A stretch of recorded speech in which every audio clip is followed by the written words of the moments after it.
Welcome to Popternative, where we dive into topical discussions from the worlds of pop culture, social media, and sports.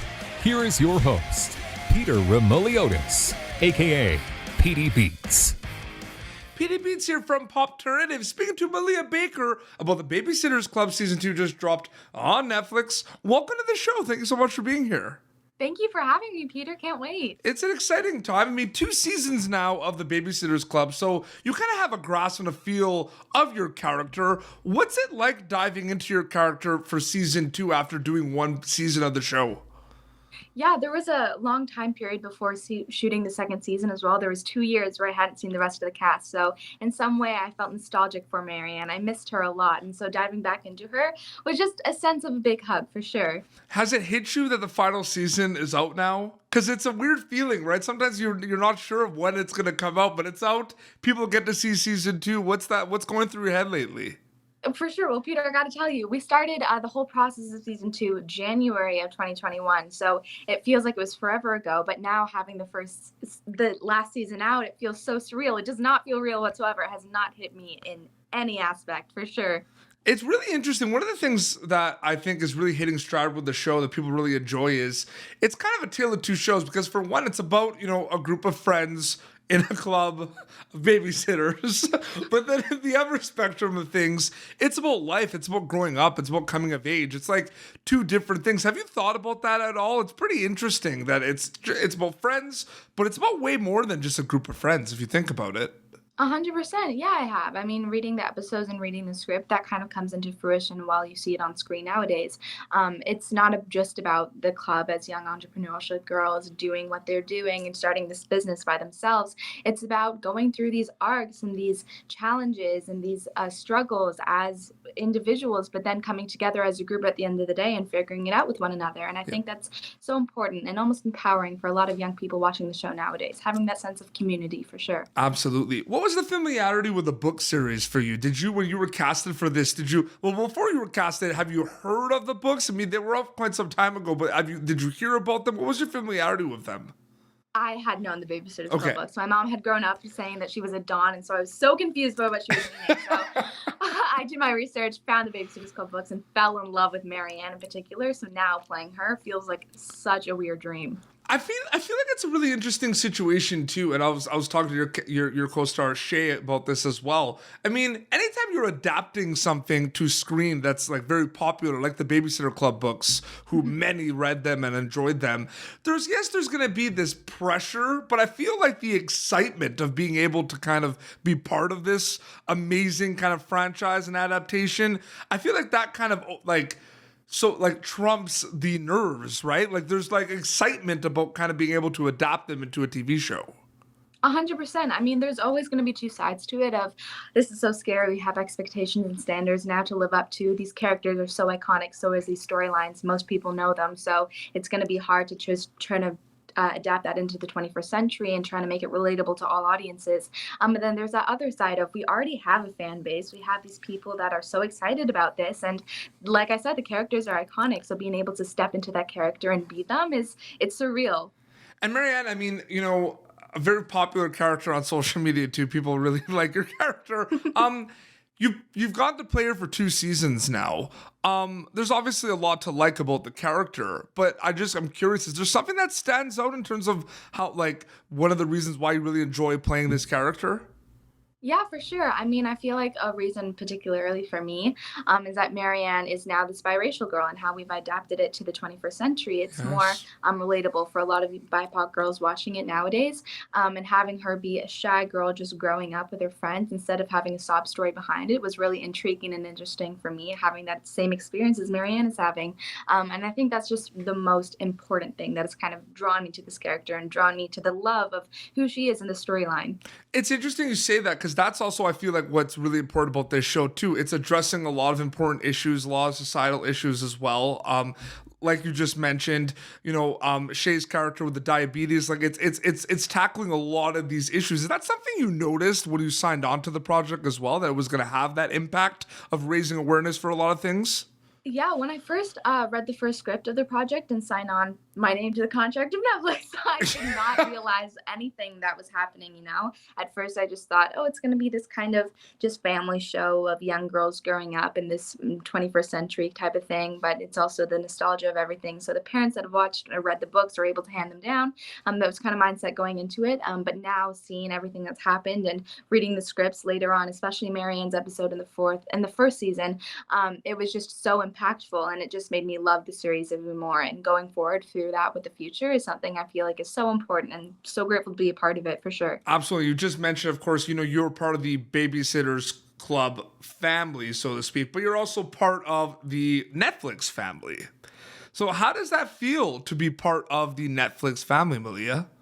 Not real. Not real in the Yeah, slightest. it's a hint. Well, first of all, first question before that, like, do you know that you're in the Netflix family? No, not even on the slightest, Peter. I'm not even gonna lie. Like it, I started acting at COVID time, so everything has been online. Like I've had these amazing interviews, like yourself, just talking to people through Zoom and throughout whatever we're working with. But apparently people go and do interviews in person with Netflix, and I haven't had that experience yet. So just having that adaptation of I am a part of the family, but really, really far away. But Interesting. still, it's there. So when everyone had to basically get used to all these like Zoom interviews, that was kind of like your It was first just day. new to me. I thought that was normal. I didn't really think of anything else for sure.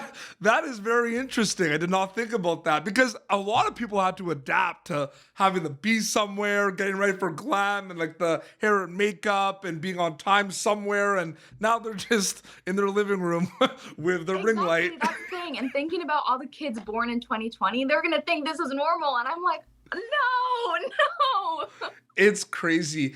One of the things, adding to that whole thing about you being part of Netflix, they're saying we're in the golden age of content, TV, and film right now, and I agree with that. The amount of amazing content in terms of the quality of the storylines and the characters is amazing, Malia, but I think the thing that makes it really special is the global access. The fact that season 2 of the Babysitters Club drops on Netflix and 190 countries get a chance to watch your show. Like, it's pretty crazy to think about that. That is very crazy to think about. It does not feel accurate. Sorry if I remind you of how it's people know my face. It's weird. Exactly. No, but it's pretty crazy. Like the global access, and it's funny because I'm sure it premiered, I believe, on the 11th, right? October 11th. So it drops, and because of all because all the time differences and the time zones, right? There were certain people that got watched it earlier, a lot of you probably woke up on the 11th and people already watched it. Yes, exactly. I remember waking up to a bunch of comments saying, I just finished the season. I'm like, girl, I just woke up. Like, are you okay? What have you been doing? Exactly. So there's that experience of global access for 100%. Yeah, which is really amazing as well. What was it like kind of working on these shows? You know what I mean? On screen, you're all friends, part of a club, the Babysitter Club Young Entrepreneur. Off screen, based on a lot we see on social media, you are friends. You do hang out. What's that kind of dynamic working with everyone? Yeah, for sure. I mean, these girls are my chosen family 110%. I mean, from day one, we were all very new to acting in general in this industry. I keep saying repetitively that we practically went through puberty on Netflix. And so being with a bunch of girls going through that at the same time as me with the same interests and passions, it was a bonding moment. And I feel like we're a family for sure. And to this day, I cannot get rid of them. It's interesting you mention that too, because you see a lot of shows when you filmed season 1, did you film them all in one all the episodes in the same timeline, or did you do the pilot and then come back? No, we filmed it all the same. Okay, because the reason I say that, I'm sure you have some friends that you could talk about this. Sometimes you shoot the pilot and then you come back 4 or 5 months later to shoot everything else. Exactly. It's crazy to me. And then you see people are like, in episode 2, they seem a bit older. That's how it is. Exactly. So it was very lucky that we were able to just stay the same way looking. But going into the second season, you can obviously see how much we've grown personally and physically for sure. 100%. Few other questions before we wrap up. I mean, Malia Baker is an actor. Malia Baker is a storyteller. That's what you do. You are a storyteller. What is your favorite thing about being a storyteller? Oh, that's a really good question. I feel like my favorite thing about being a storyteller is that I'm able to represent a lot of different aspects and a lot of things that are happening in real life. And even if it's not happening in real life, I get to have that creativity of I'm an astronaut in space, or I'm an alien now. There are just so many aspects of different things that you're able to portray on screen, and it's a sort of storytelling. And with film, you're able to close it whenever you want. And with reality, it's not like that. You can't just close it at any given moment. You're not just able to like flip off the TV. And so with film, I really love being able to have people to give that kind of escape to, or that realization, or that representative moment for them, for sure. And the possibilities too of the type of roles and the type of stories too, that I'm sure excites you as well too, like the wide scale of 100%. opportunities. For sure. I completely agree. There's so many opportunities to go within film, and I'm just at the start of my career, so there's still so many things I get to venture into. But so far, it's been a blast. Absolutely. And if they haven't already, they're going to dive into season 2 of The Babysitters Club on Netflix. They can stream it now. When they watch it, what are you hoping they get out of it, specifically takeaway wise? Relatability, for sure. I hope people are able to find someone or a storyline that they're able to relate with, and feel like they're being seen on screen. And I feel like that's just kind of the priority and the baseline of the Babysitters Club. That's what we really try to do. And having these people come back with feedback and their own kind of perspectives towards everything, it's really empowering in its own way. So relatability is what I'll put my answer in. That's incredible. Well said. Malia, thank you so much for coming on Popternative. I really appreciate it. Thank you so much, Peter, for having me. This was a blast, truly. Absolutely. So basically, season 2, they can watch season 1 and 2 of the Babysitters Club now on Netflix, which is amazing. If they haven't watched it, and if they have watched it, you know what they could do? They could watch it again. Oh my goodness! Right? Crazy Possibilities. Absolutely. And where can people follow you on social media to keep up to date with everything? Yeah, so I'm at Malia Baker at MSB. You guys will find me there. Amazing. Well, this has been Popternative, youtube.com/Popternative for previous episodes. Popternative.com also has a lot of other content as well. Until next time, this is Malia Baker from the Babysitters Club, streaming now on Netflix, and Petey Beats signing off. Thank you for tuning in to Popternative. Make sure to check out our past episodes of Popternative on YouTube. Be sure to like Popternative on Facebook and follow us on Twitter. This has been an Autograph Communications production.